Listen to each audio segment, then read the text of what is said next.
El tema que vamos a ver a continuación es el cáncer de pulmón. Como sabéis, es el tema más importante desde hace 2 o 3 años. Este tema tenéis que tener en cuenta que puede ir asociado a imágenes, con lo cual no es solo la teoría, sino que tenéis también que familiarizaros con el tema de las imágenes, tanto de la radiografía de tórax como del TAC de tórax.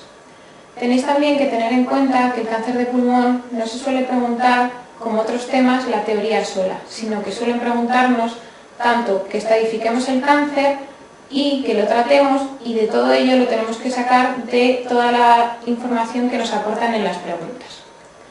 Entonces, tener en cuenta que este es el tema más importante de toda la asignatura de neumología y que tenéis que aprenderos todos los apartados porque cualquiera de ellos puede ser preguntado. Vamos a empezar, por tanto, en líneas generales a hablar de la epidemiología del cáncer de pulmón. Como sabéis, el cáncer de pulmón es un cáncer muy frecuente. De hecho, es el segundo cáncer más frecuente tanto en hombre como en mujer. En hombre, como ya sabéis, el cáncer más frecuente visto en autopsia es el cáncer de próstata, mientras que en la mujer el cáncer más frecuente es el cáncer de mama. Respecto al cáncer de pulmón, tiene tal importancia porque es la causa principal de muerte por cáncer, tanto en hombres como en mujeres, por lo que podemos deducir que su supervivencia es muy baja, alrededor del 12 al 15% en la supervivencia medida a los 5 años. La supervivencia puede variar según el subtipo de cáncer de pulmón del que estemos hablando, por ello es importante que conozcamos todos los tipos histológicos. Por tanto, hay cánceres cuya supervivencia media será de un 5% a los 5 años y otros cuya supervivencia será mayor al 20% a lo largo de 5 años. Vamos a empezar a hablar de los tipos histológicos de cáncer de pulmón. Clásicamente se han agrupado en 2 grupos: el carcinoma microcítico o de células pequeñas y otro gran grupo que es el carcinoma no microcítico. Dentro del carcinoma no microcítico hay otros 3 subtipos, que son el adenocarcinoma, el carcinoma epidermoide y el carcinoma de células grandes. Y dentro del carcinoma microcítico solo hay uno, que es el carcinoma microcítico o de células pequeñas. Vamos a hablar de cada uno de los subtipos histológicos, de las características más frecuentes y que tenéis que conocer. Las tenéis que conocer porque puede que en los enunciados no nos den la anatomía patológica, pero sí nos den algún tipo de información que nos pueda orientar para saber qué tipo de cáncer es del que nos están hablando. Vamos a empezar por los cánceres no microcíticos. Tenéis que conocer, en líneas generales, que el cáncer más frecuente de pulmón es el subtipo del adenocarcinoma. Hasta hace unos años el cáncer más frecuente era el carcinoma epidermoide, pero de unos años a esta parte el cáncer más frecuente de pulmón es el adenocarcinoma. Puede haber preguntas en los desgloses que ahora mismo, si son muy antiguas, digan que el cáncer más frecuente es el epidermoide, pero tener en cuenta que de unos años a esta parte esas preguntas serían erróneas porque el más frecuente actualmente es el adenocarcinoma. Vamos a ver, por tanto, características de cada uno de los subtipos histológicos de cáncer. Vamos a empezar por el cáncer más frecuente, que como ya sabéis es el adenocarcinoma.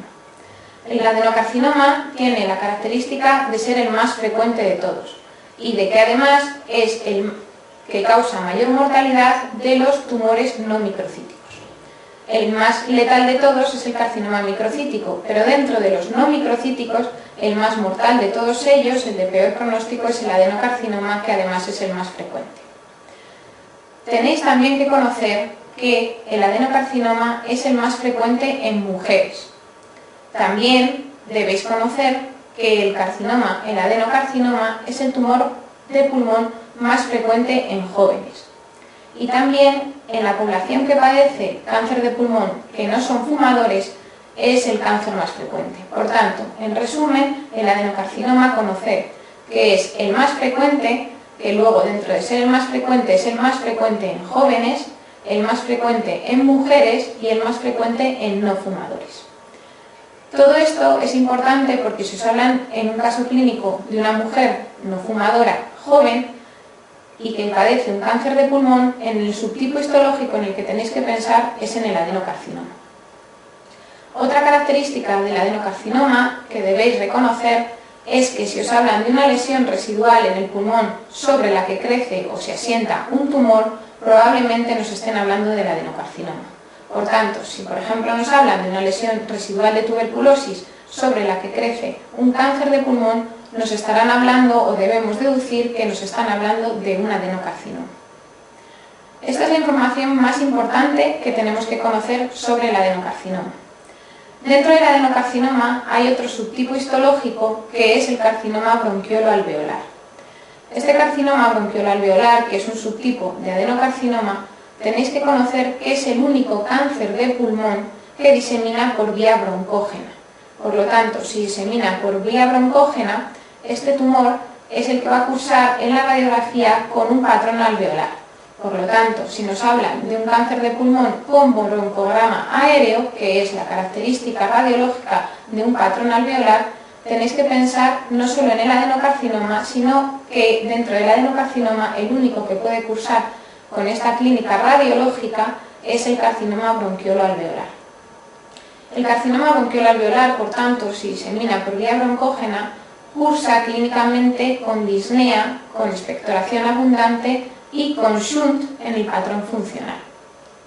El carcinoma bronquiolo-alveolar, a diferencia del resto de adenocarcinomas, es un subtipo de cáncer que tiene mejor pronóstico que el resto de adenocarcinomas.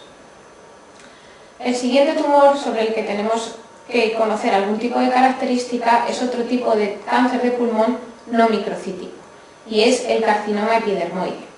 Este, como ya hablábamos antes, hasta hace unos años era el más frecuente de todos. Ahora es el segundo más frecuente.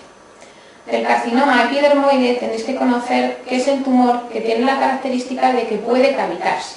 Por lo tanto, si nos hablan de una masa cavitada que puede cursar con clínica de un cáncer de pulmón, en el primero en el que tenemos que pensar es en el carcinoma epidermoide. Ya hemos hablado de los dos principales tumores no microcíticos y nos queda el tercero, que es el carcinoma de células grandes. Este subtipo no tiene muchas características que debáis conocer, pero sí tened en cuenta que produce un síndrome paraneoplásico que es la ginecomastia.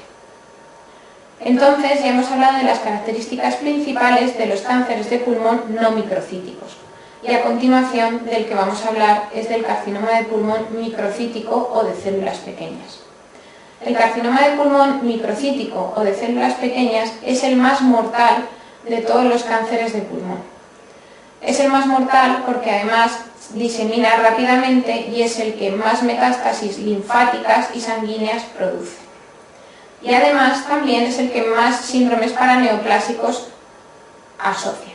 Por lo tanto, del carcinoma microcítico conocer que es el más mortal de todos, y es el más mortal de todos porque es el que disemina más rápidamente por vía linfática y por vía hemática, que es el que produce más metástasis y que es el que cursa con más síndromes paraneoplásicos.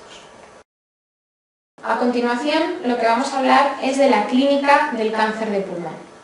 De la clínica del cáncer de pulmón lo que tenemos que dividir son distintos apartados según la localización del tumor, según la afectación de las estructuras vecinas, según los síndromes paraneoplásicos que produzca y según las metástasis donde se asiente.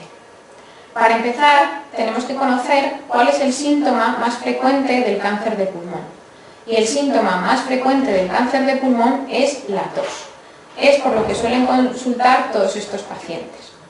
Pero como sabéis, hay pacientes que son tosedores crónicos por su patología pulmonar de base. Por su patología pulmonar de base hay pacientes que son tosedores crónicos y por tanto para nosotros saber si puede haber un cáncer de pulmón detrás, aparte de la clínica constitucional que presenten, la característica más frecuente es que hay cambios en las características de la tos en estos pacientes tosedores crónicos. Por tanto, en resumen, el síntoma más frecuente es la tos, por el que consultan los pacientes. Pero en pacientes tosedores crónicos, el síntoma más frecuente son cambios en las características de la tos. A continuación, vamos a ver cuáles son los síntomas según la localización donde esté el tumor.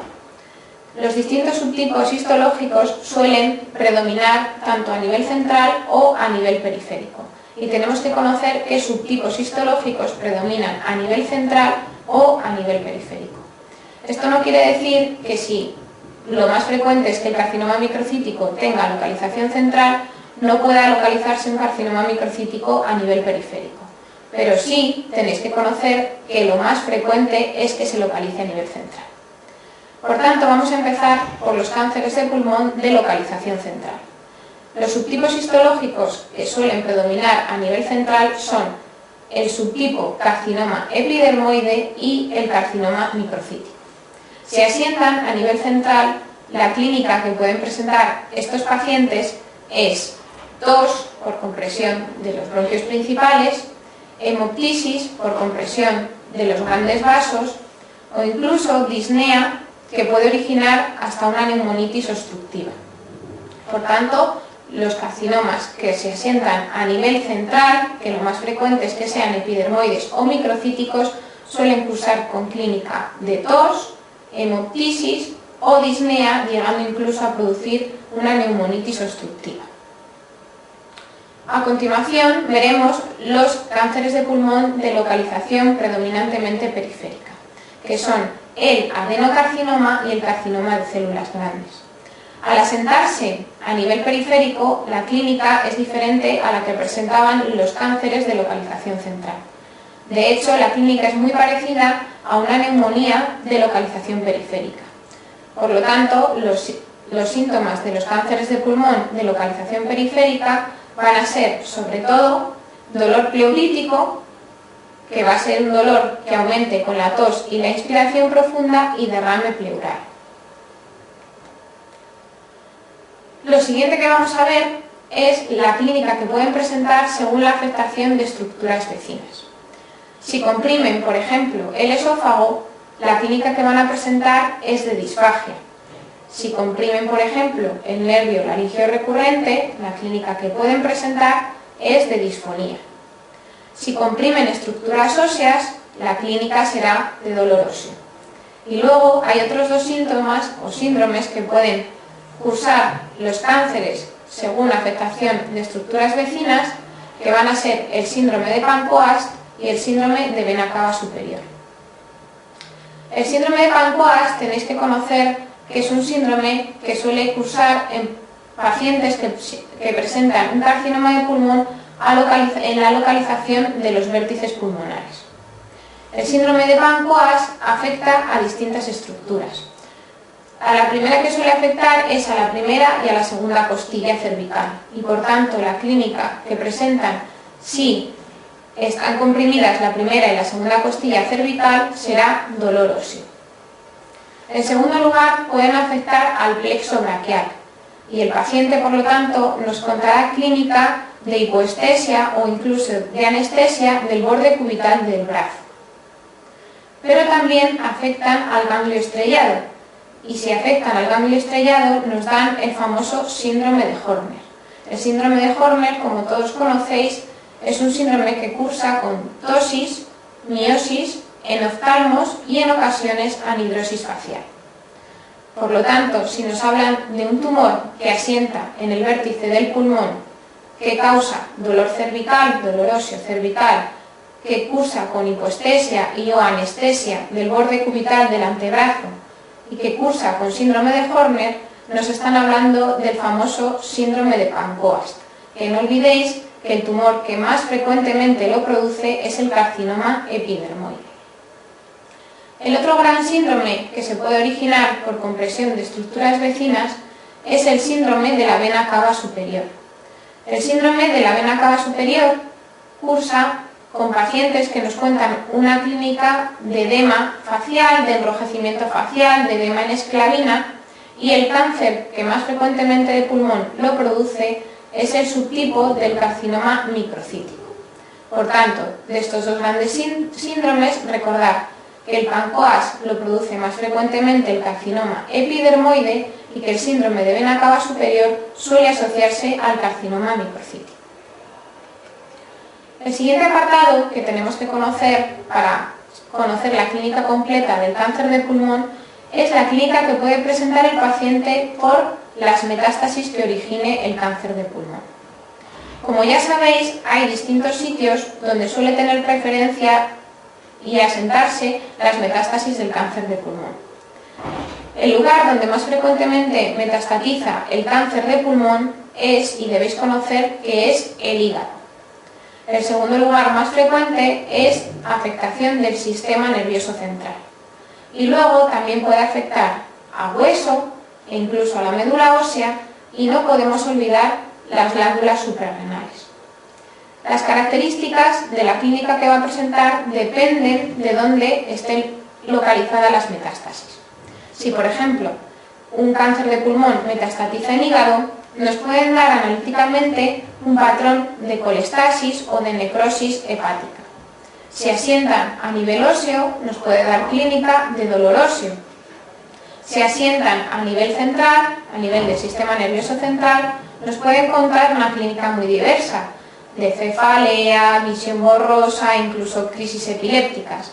Pero sí que tenéis que conocer que las metástasis a nivel suprarrenal son completamente asintomáticas, con lo cual ninguna metástasis suprarrenal podemos deducirla solo con una analítica o con clínica que nos cuente el paciente, porque no va a haber ninguna clínica. Es decir, concluir que las metástasis del cáncer de pulmón en glándulas suprarrenales son completamente asintomáticas. Y por último, respecto a la clínica del cáncer de pulmón, tenemos que conocer que el cáncer de pulmón es un cáncer que puede originar muchas sustancias y por tanto causar distintos síndromes paraneoplásicos. Hay muchos síndromes paraneoplásicos y hay, dependiendo de los subtipos histológicos, se producirán unas u otras preferentemente. Hay que conocer que el subtipo histológico que más síndromes paraneoplásicos produce es el carcinoma microcítico. El carcinoma microcítico, ya hemos dicho, que es el que más metástasis produce y también el que más síndromes paraneoplásicos produce. Entre ellos cabe destacar el síndrome de Eaton-Lambert, que es una miopatía, también el síndrome de Cushing o el síndrome de secreción inadecuada de ADH. Estos pacientes que tengan síndrome, que cursen con clínica de síndrome de secreción inadecuada de ADH, nos pueden contar solamente en el MIR que son pacientes que padecen un cáncer de pulmón y que tienen hiponatremia. Si nos dicen esto en el examen MIR, automáticamente tenemos que deducir que nos están hablando de un SIADH y por tanto de un carcinoma microcítico. Otro subtipo histológico que puede producir síndromes paraneoplásicos es el adenocarcinoma, y el síndrome paraneoplásico que más frecuentemente produce es la osteoartropatía hipertrófica. El carcinoma de células grandes, como ya vimos anteriormente, el síndrome paraneoplásico que más frecuentemente produce es la ginecomastia. Y por último, el carcinoma epidermoide, el síndrome paraneoplásico que más frecuentemente produce es la hipercalcemia. Esto respecto a las características de los tipos histológicos y los síndromes paraneoplásicos que producen. Pero por último tenéis que conocer que todos ellos pueden tener un síndrome en común, que es la aparición de acropaquias. Acropaquias en el MIR solo nos pueden hablar de dos cosas en neumología, y es que nos hablen de un paciente que padece un cáncer de pulmón o de un paciente que padece una fibrosis pulmonar idiopática. Ya para concluir, respecto a los síndromes paraneoplásicos, destacar que el síndrome paraneoplásico más frecuente de todos, y por tanto tenéis que conocer, es la osteoartropatía hipertrófica, pero que el carcinoma de pulmón que más síndromes paraneoplásicos produce es el carcinoma microcítico. A continuación, ya hemos visto cuáles son las características de los distintos tipos histológicos del cáncer de pulmón, hemos visto cuáles eran los tipos histológicos y cuál era la clínica según lo que afectara el cáncer de pulmón. Ante cualquier clínica que nos pueda orientar a que nuestro paciente padece un cáncer de pulmón, lo siguiente que tenemos que hacer es estudiar y, por tanto, iniciar un diagnóstico. ¿Por qué prueba deberíamos empezar? Por la prueba más sencilla de todas, que es la realización de una radiografía de tórax. Ante todo paciente que sospechemos un cáncer de pulmón, es la primera prueba a realizar. La radiografía de tórax nos puede mostrar distintos hallazgos. Nos puede mostrar una placa en la que no veamos nada, una placa en la que veamos un nódulo o una masa tumoral, que ya sabéis que solo se diferencian en el tamaño. Llamamos nódulo si es menor de 3 centímetros y masa si es mayor de 3 centímetros. También nos puede mostrar dentro del tipo de masa o del tipo de nódulo, si es regular, si es irregular, distintas características radiológicas. E incluso nos pueden hablar de una masa cavitada, que como ya vimos antes, nos debe orientar a que de lo que nos están hablando es del carcinoma epidermoide. Hay muchos tipos de radiografía de cáncer de pulmón y por tanto los hallazgos son muy diversos. Ante un paciente que presente clínica de cáncer de pulmón y que tengamos una radiografía que muestre algún tipo de hallazgo, lo siguiente que tenemos que hacer es proseguir con el estudio. La siguiente prueba a realizar tras la radiografía de tórax es un TAC. La tomografía, lo que debemos saber es que no solo debemos hacer una tomografía de tórax, sino que en el estudio de un carcinoma de pulmón o de sospecha de un carcinoma de pulmón, cuando nosotros le pedimos al radiólogo que haga un TAC, debe incluir no solo el tórax, sino también el abdomen superior. ¿Y por qué debe incluir el abdomen superior? Pues por una razón muy sencilla. El TAC de abdomen superior nos va a dar con una gran definición si existen metástasis hepáticas y también, sobre todo, si existen metástasis suprarrenales que, como ya comentamos, son asintomáticas. Por eso, en todo paciente, una metástasis hepática nos puede dar algún dato analítico o algún dato clínico, pero una metástasis suprarrenal no. Por ello, tenemos que buscarla en todos los carcinomas que sospechemos de pulmón. El TAC de tórax además nos va a dar una mejor definición de los hallazgos que hayamos encontrado en la radiografía. Si realmente tenemos una masa o un nódulo tumoral, nos va a medir cuánto mide esa masa o cuánto mide ese nódulo, nos va a decir las características radiológicas de esa masa o de ese nódulo y también nos sirve porque nos va a mostrar si el paciente tiene adenopatías. Con ello podemos comenzar a estadificar nuestro cáncer de pulmón. Entonces, un TAC de tórax nos sirve para definir el nódulo y la masa, nos sirve para ver si hay afectación ganglionar mediastínica y nos sirve para valorar si existen metástasis hepáticas o metástasis en glándulas suprarrenales. A continuación, si confirmamos que estamos ante la sospecha de un cáncer de pulmón, lo siguiente que tenemos que conseguir es la anatomía patológica. ¿Y cómo la conseguimos? Pues realizando una broncoscopia.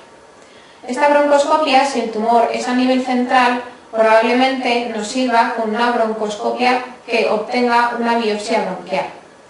Si ya el tumor es de localización más periférica, probablemente tengamos que hacer una biopsia transbronquial.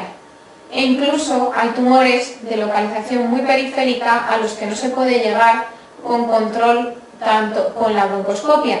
Por lo tanto, tendremos que hacer una ecografía, una punción transtorácica guiada por TAC. Entonces, para obtener la anatomía patológica, si el tumor es central, probablemente nos valga con una biopsia bronquial, si es periférico, con una biopsia transbronquial, pero si es muy periférico, tendremos que hacer una punción transtorácica guiada por TAC. Con todo ello, ya obtendríamos la anatomía patológica de nuestro tumor. Y lo que tenemos que hacer a continuación es estudiar si existen metástasis. ¿Y cómo lo hacemos? Pues no a todos los pacientes es recomendable hacer un estudio completo de los pies a la cabeza para buscar metástasis. Nos tenemos que ayudar tanto de la histología del cáncer de pulmón como de la clínica que presente el paciente. Así, ¿cuándo estará indicada, por tanto, la realización de búsqueda de metástasis a nivel cerebral? Pues tenemos que buscar metástasis a nivel cerebral cuando el paciente presente clínica, ya sean síntomas o signos de afectación central. Por ejemplo, si nos hablan de un paciente con cefalea o si nos hablan de un paciente que tiene crisis epilépticas o que tiene visión borrosa, pues en esos casos sí que está indicado que hagamos una búsqueda de metástasis cerebrales. ¿Y con qué prueba lo hacemos? Pues lo podemos hacer con una resonancia cerebral o con un TAC cerebral. Muchas veces depende del acceso que tengamos a estas pruebas, pero indistintamente nos podría servir tanto una resonancia como un TAC. Pero también hay veces que el paciente no presenta ninguna clínica, no presenta ningún síntoma ni ningún signo de afectación central, pero aún así está indicado que busquemos metástasis a nivel cerebral. Este caso ocurre cuando nos están hablando del subtipo histológico del carcinoma microcítico o del adenocarcinoma. Estos tumores, por su gran agresividad, hay muchas veces que cuando se diagnostican ya tienen metástasis cerebrales, aunque el paciente esté asintomático. Por tanto, para resumir, ¿cuándo buscamos metástasis cerebrales? Las buscamos cuando el paciente tenga síntomas o signos de afectación cerebral o cuando el paciente nos hable de un subtipo histológico que sea el carcinoma microcítico o el adenocarcinoma. Así que, en una pregunta, en un caso clínico en el MIR, nunca podremos estadificar a un paciente que padece un adenocarcinoma o un tumor microcítico si no hemos realizado antes una resonancia cerebral, aunque no presente clínica ni signos de afectación nerviosa central. La siguiente prueba que tenemos que tener en cuenta para realizar una búsqueda de metástasis es la gammagrafía ósea. La gammagrafía ósea, igual que la resonancia cerebral, no está indicada en todos los casos. La gammagrafía ósea tenéis que conocer que tenemos que realizarla cuando nos hablen de un paciente que tiene aumentada la fosfatasa alcalina, cuando nos hablen de un paciente que tiene hipercalcemia o cuando nos hablen de un paciente que tiene dolor óseo, porque lo que vamos a buscar con la gammagrafía ósea son las metástasis óseas. ¿Por qué la hipercalcemia y por qué la fosfatasa alcalina elevadas nos pueden hacer pensar que estamos ante una metástasis ósea? Pues porque son parámetros de destrucción ósea y por lo tanto pueden estar enmascarando una metástasis a nivel óseo aunque el paciente no tenga dolor. Para el resto de los lugares donde queramos buscar metástasis o sospechemos que pueda haber una metástasis, la prueba ideal a realizar es un PET. El PET es una prueba que es muy buena para buscar metástasis en cualquier órgano, para buscar metástasis del cáncer de pulmón, pero nunca puede igualar la eficacia de la resonancia cerebral y del TAC cerebral para la búsqueda de metástasis cerebrales. Por tanto, del PET saber que es un buen buscador de metástasis, pero nunca igualará a la resonancia o al TAC a nivel cerebral. O sea que siempre que nos hablen de un paciente que tiene clínica central o que tenga un carcinoma microcítico o un adenocarcinoma, está indicado que realicemos una resonancia o un TAC mejor que un PET. Ya conocemos, por tanto, cuál es la clínica de presentación del cáncer de pulmón más frecuente y cómo podemos diagnosticar el cáncer de pulmón. A continuación, con las pruebas realizadas, lo que tenemos que hacer es estadificar el cáncer. El cáncer de pulmón se estadifica según la TNM, que cambió a finales del 2009 y, por tanto, la TNM que se usa actualmente y que tenéis que conocer es la TNM del 2010. Esta TNM, como ya sabéis y como dicen sus siglas, la T corresponde al tumor primario, la N a adenopatías y la M a metástasis. Vamos a comenzar, por tanto, a definir los distintos estadios según la T, según la N y según la M. Vamos a empezar por la T. Y en la T hay 4 estadios principales: T1, T2, T3 y T4. Tenéis que conocer cuándo clasificamos al tumor dentro de cada uno de estos estadios. Vamos a empezar por el T1. Para decir que un paciente tiene un estadio T1, para poder decir que tiene un T1, tenéis que conocer que este tumor tiene que cumplir las siguientes características y debe cumplir todas las siguientes características. En primer lugar, estaremos hablando de un tumor que no debe sobrepasar los 3 centímetros. Por lo tanto, en resumen, un T1 es un tumor que no es mayor de 3 centímetros y está rodeado de parénquima pulmonar sano. ¿Por qué de parénquima pulmonar sano? Pues porque un T1 no debe afectar nunca a la pleura visceral y no debe afectar nunca al bronquio principal. Según el tamaño de este tumor, lo podemos clasificar en un T1A o en un T1B. Un T1A es un tumor de pulmón que es menor o igual a 2 centímetros, mientras que un T1B es un tumor que es mayor de 2 centímetros y menor o igual a 3 centímetros. Por tanto, en resumen, un T1 es un tumor menor de 3 centímetros que no afecta a pleura visceral y no afecta a bronquio principal. El siguiente estadio es el T2. En el T2, a diferencia del T1, basta con que cumpla una de las siguientes características para catalogarlo como un T2. Un T2 es un tumor que es mayor de 3 centímetros pero menor de 7 centímetros. Y aquí también hacen una diferencia según el tamaño en un T2A y en un T2B. El T2A es el tumor que es mayor de 3 centímetros, pero es menor o igual a 5 centímetros.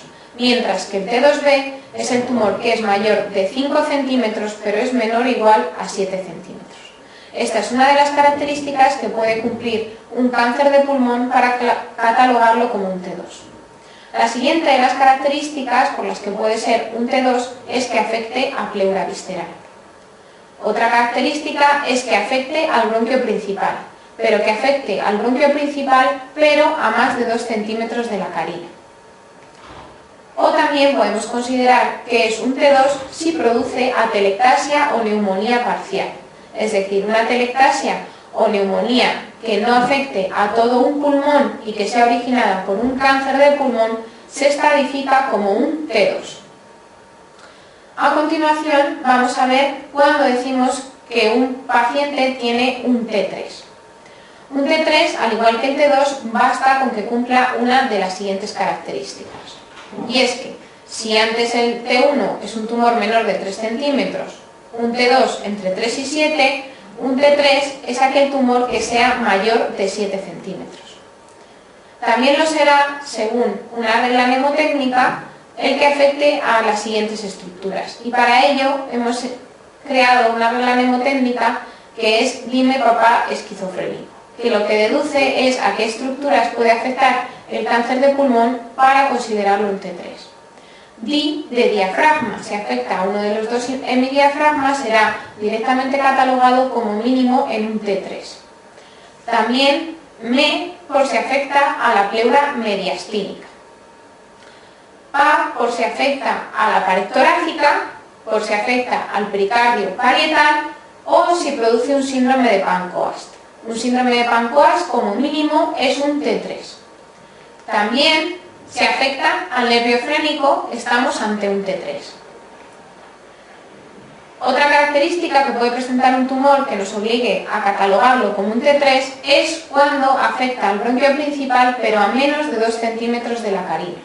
Un T2 era el que afectaba a más de 2 centímetros de la carina, si afecta a menos de 2 centímetros estaremos hablando de un T3.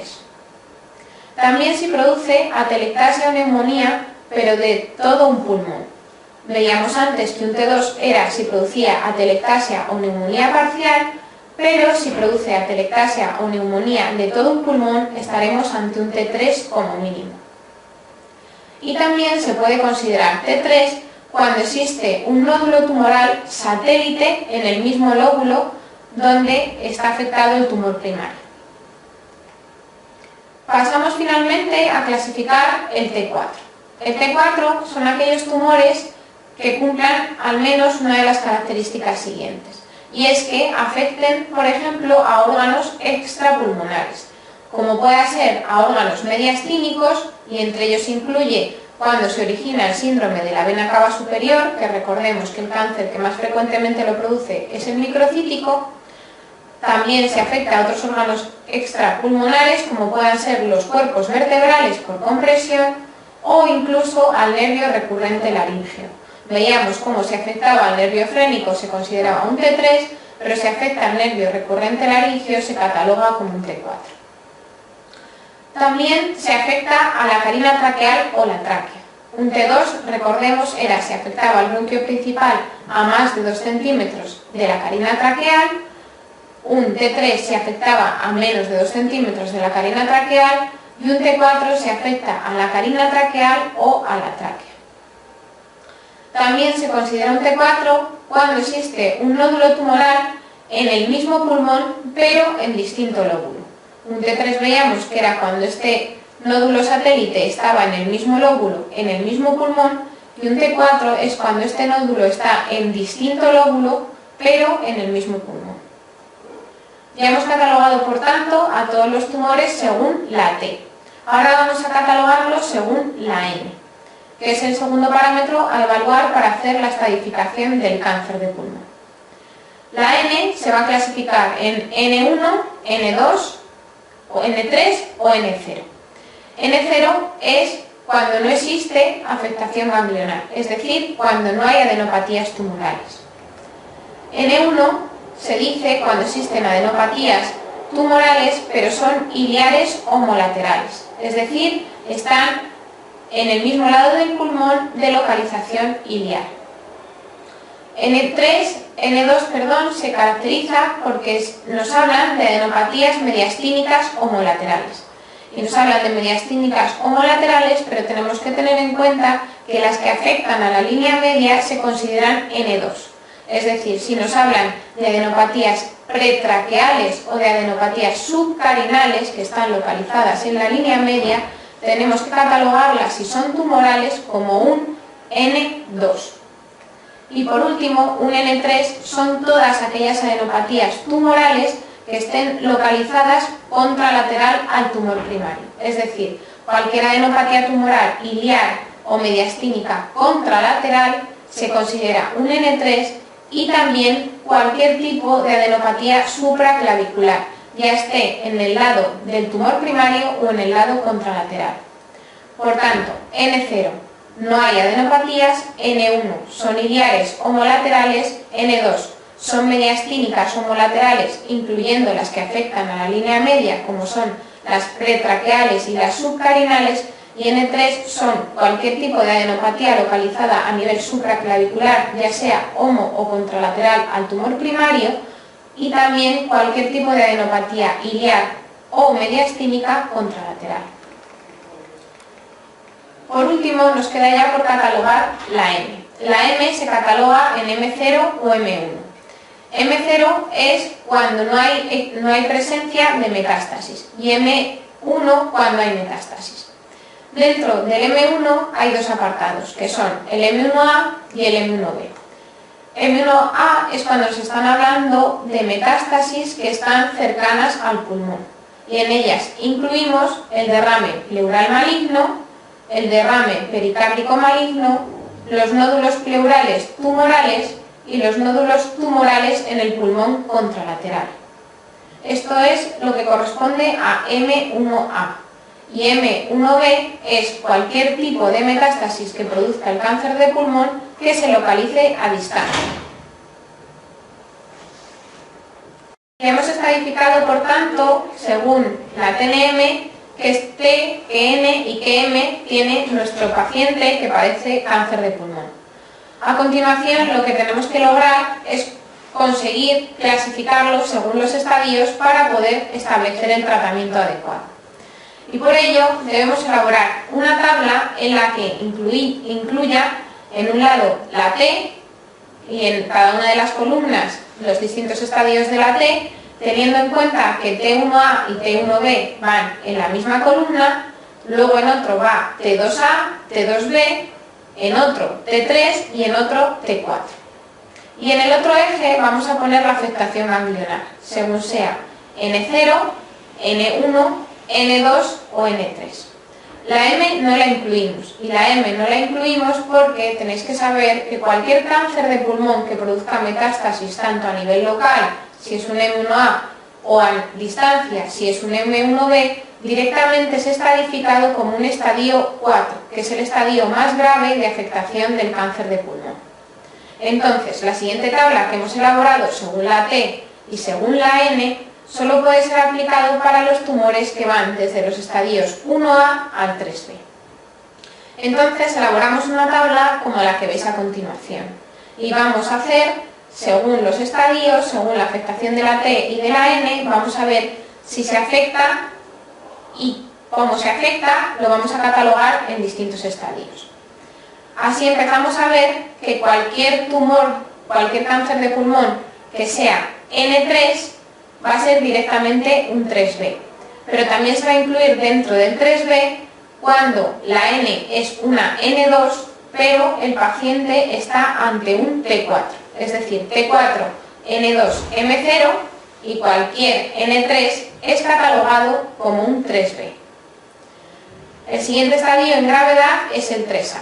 El 3A incluye los siguientes apartados, que son todos los tumores que tengan afectación N2, excepto el T4, que ya vimos que era un 3B, pero también si tienen afectación N1 y son un T3 o un T4. pero también pueden ser catalogados como un 3A tumores que sean T4N0.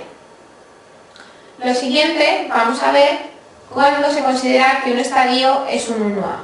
Y un estadio es 1A si solo tiene T1A o T1B sin afectación ganglionar, es decir, T1A o T1B N0. 1B es aquellos que sean T2A N0. Un 2A es aquel que sea un T2B N0 o que sea un T1A o T1B T2A con afectación N1. Eso es un estadio 2A. Y por último, el estadio 2B son aquellos tumores que sean T3 N0 o T2B N1.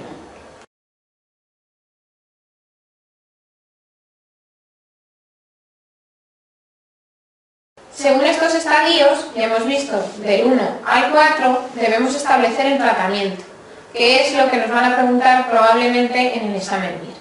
Por ello, las preguntas de cáncer de pulmón son difíciles, porque no solo tenéis que extraer del enunciado qué T, qué N y qué M tiene el paciente, sino que según ello tenéis que estadificarlo en estadios del 1 al 4 y según esta estadificación establecer un tratamiento.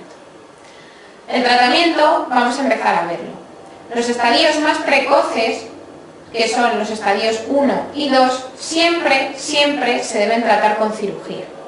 La cirugía en el cáncer de pulmón es el único tratamiento curativo.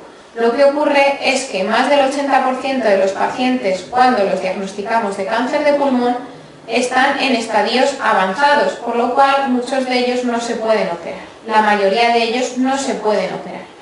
Pero el tratamiento y el único tratamiento curativo del cáncer de pulmón es la cirugía. La cirugía se debe practicar en los estadios 1 y 2, pero tenéis que tener en cuenta que esta cirugía no es una cirugía cualquiera, que nunca os pueden decir que se reseca el nódulo o que se reseca un segmento, sino que tenéis que conocer que en el cáncer de pulmón, como mínimo, cuando se realiza la cirugía, se debe realizar una lobectomía. Es decir, nunca resección del nódulo, nunca resección de un segmento, sino que mínimo hay que hacer una lobectomía, a la que hay que añadir una linfadenectomía sistemática.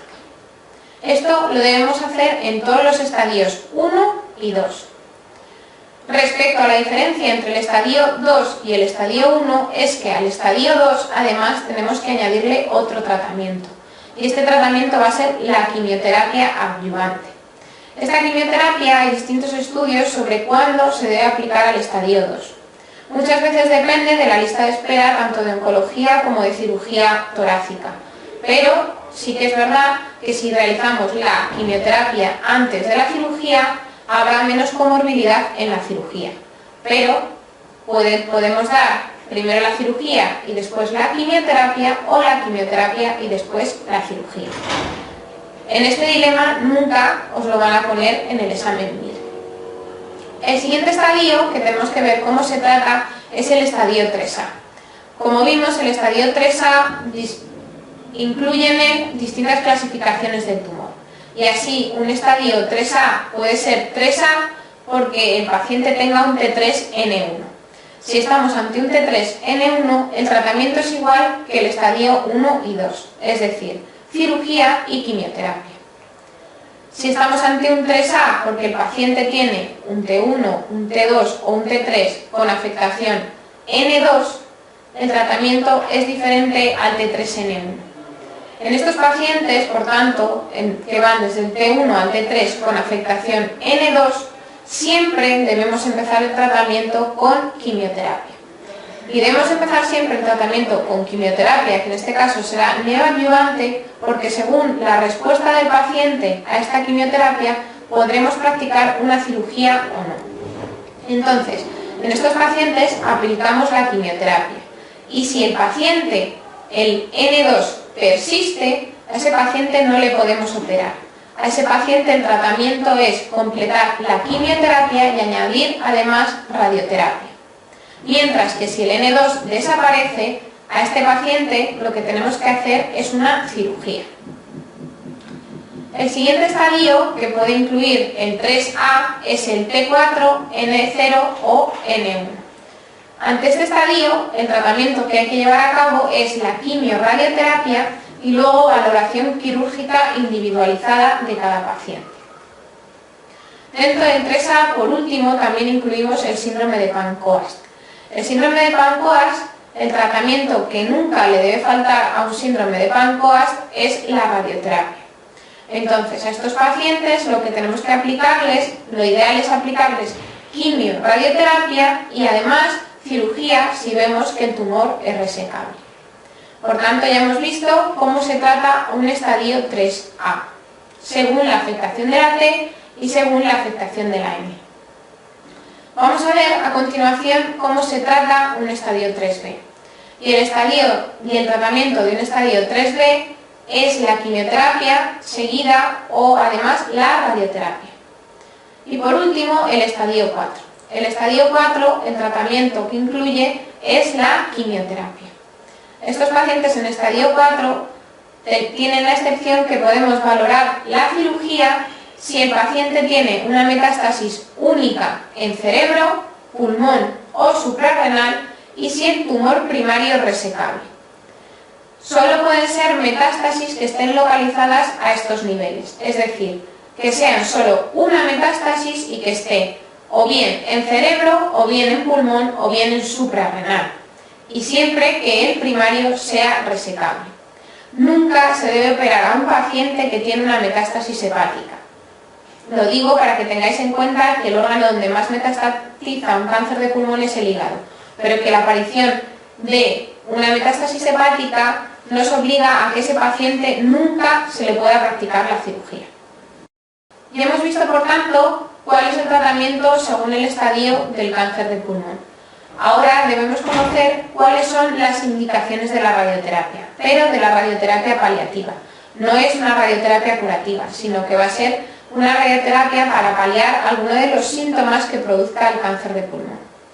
Se debe aplicar radioterapia paliativa en los siguientes casos: en metástasis cerebrales, en el síndrome de la vena cava superior para intentar descomprimir, también en compresión medular, en metástasis óseas dolorosas que no hayan respondido al tratamiento analgésico de la escala del dolor y también en hemoptisis que no respondan a otros tratamientos. Ya hemos acabado, por tanto, de ver el tratamiento del cáncer de pulmón.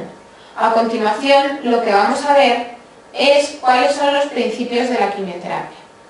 En la quimioterapia del cáncer de pulmón no ha sido preguntada muy frecuentemente en el BLIR, pero tenéis que conocer que el tratamiento quimioterápico del cáncer de pulmón siempre incluye la poliquimioterapia, es decir, se aplican distintos fármacos para tratar el cáncer de pulmón.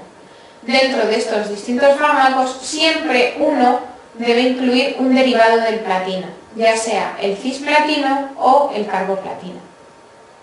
Han aparecido líneas nuevas de tratamiento que tenéis que conocer. Una de estas líneas es la que incluye los fármacos que inhiben el receptor del factor de crecimiento epidérmico. Estos fármacos son el erlotinib y el gefitinib. Estos fármacos están indicados en segunda línea en los tumores de pulmón que no sean microcíticos y son especialmente útiles en el adenocarcinoma. Es decir, en segunda línea en los tumores no microcíticos y sobre todo útiles en el adenocarcinoma. Pero si existe mutación de este factor de crecimiento, están indicados en primera línea asociados a un derivado del platino.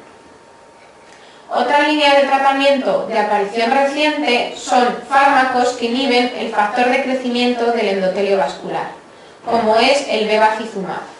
El bevacizumab está indicado en primera línea asociado al platino cuando estamos ante un tumor no microcítico, no epidermoide. Esto es lo que tenemos que conocer respecto al tratamiento quimioterápico del cáncer de pulmón. Todo esto que hemos estado hablando, que hemos estadificado en nuestro paciente, hemos considerado qué tratamiento tenemos que realizar, es para tener en cuenta si nuestro tumor, el tumor del paciente es resecable o no. Es decir, todo esto lo hemos hecho dependiendo de las características del tumor. Pero antes de considerar la cirugía en cualquier paciente, tenemos que tener en cuenta las características del propio paciente. Es decir, por un lado tenemos la resecabilidad, que depende de las características del tumor, y por otro lado tenemos la operabilidad, que depende de las características del paciente. Vamos a hablar, por tanto, de la operabilidad. La operabilidad, han salido guías nuevas que incluyen distintos diagnósticos o distintas pruebas que tenemos que realizar antes de considerar si un paciente es operable o no. Incluso en la última edición del manual estos criterios no están incluidos. Lo primero que tenemos que valorar para un paciente, considerarlo si es operable o no, es realizarle una espirometría y un test de difusión. En la espirometría lo que vamos a valorar es el BEMS y luego realizaremos un test de difusión. Si el resultado de estas dos pruebas es mayor del 80% del teórico estimado para ese paciente, consideraremos que este paciente es absolutamente operable, que se puede hacer desde una lobectomía hasta una neumonectomía. Ya hemos dicho que este paciente, estos valores son absolutamente normales, con lo cual puede soportar perfectamente una cirugía. Pero si alguno de estos valores, tanto el BEMS 1 como el test de la difusión, es menor del 80%, lo siguiente que tenemos que valorar es el consumo de oxígeno pico. El consumo de oxígeno pico, si es mayor del 75% del estimado teórico para ese paciente o es mayor de 20 mililitros por kilo de peso por minuto, se considera que nuestro paciente se puede realizar hasta una neumonectomía. Por otra parte, si el consumo de oxígeno pico es menor del 35% o menor de 10 mililitros por kilo de peso de paciente por minuto, ese paciente es completamente inoperable. Pero puede que nos encontremos en la situación en la que no podemos saber solo con estos datos si el paciente es inoperable o si el paciente es operable y puede soportar hasta una cirugía con una neumonectomía completa. Son los pacientes en los que el consumo de oxígeno pico se sitúa entre un 35 y un 75% del estimado teórico o entre 10 y 20 mililitros por kilo de peso por minuto. En estos pacientes lo siguiente que tenemos que calcular es el BEMS posoperatorio predicho y el test de difusión posoperatorio predicho. Si ambos son mayores del 30%, a este paciente lo podremos operar, pero lo máximo que le podemos practicar es una lobectomía. Es decir, estos pacientes nunca serán sometidos a una neumonectomía. Si el BEMS posoperatorio predicho y el consumo posoperatorio predicho de oxígeno nos dan valores de menores del 30%, a este paciente lo que tenemos que calcularles es el consumo de oxígeno pico posoperatorio predicho. Y según los resultados del consumo de oxígeno posoperatorio predicho, valoraremos si el paciente es operable o no. Y es operable y se le puede realizar hasta una lobectomía si el paciente tiene más de un 35% del estimado teórico o más de 10 mililitros por kilo de peso por minuto. A este paciente sí le podremos operar, pero como máximo le haremos una lobectomía. Mientras que si el consumo de oxígeno pico posoperatorio predicho es menor del 35% del estimado teórico para ese paciente o es menor de 10 mililitros por kilo por minuto, consideraremos que este paciente es inoperable. Hemos visto, por tanto, cuando el tumor es resecable y si el paciente es operable o no. Pero podemos encontrarnos ante la situación en la que el tumor sí que sea resecable por las características del tumor, esté en un estadio que sí que se pueda operar, pero que el paciente presente comorbilidades que le hagan inoperable. En este caso, no debéis olvidar que el tratamiento de elección en pacientes cuyo tumor es resecable, pero que por sus características son inoperables, el tratamiento de elección es la radioterapia y no la quimioterapia.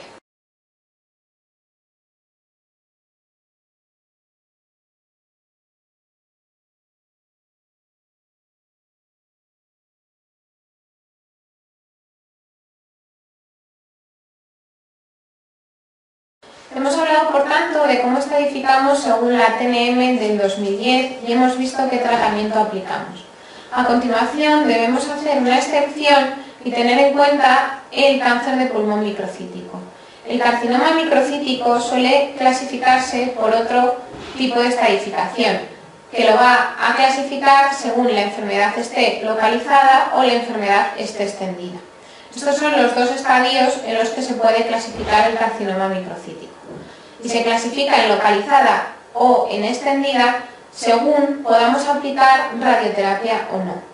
Como sabéis, la radioterapia es una parte importante en el tratamiento del carcinoma de pulmón, pero no podemos aplicar radioterapia a todos los órganos, porque si no, el paciente, los efectos secundarios que presentaría serían tan importantes como los del propio cáncer de pulmón. Por eso, el carcinoma microcítico se divide en enfermedad localizada o en enfermedad extendida. Un carcinoma microcítico con enfermedad localizada es aquel cuya extensión tumoral no supera los límites de un emitoras. Y en este emitoras debemos incluir también el mediastino contralateral, con lo cual, si nos hablan de un tumor primario que también tiene metástasis mediastínicas, tiene afectación ganglionar mediastínica contralateral, lo podemos incluir dentro del carcinoma microcítico enfermedad localizada. Mientras que si supera los límites de un emitoras, consideraremos que la enfermedad está extendida.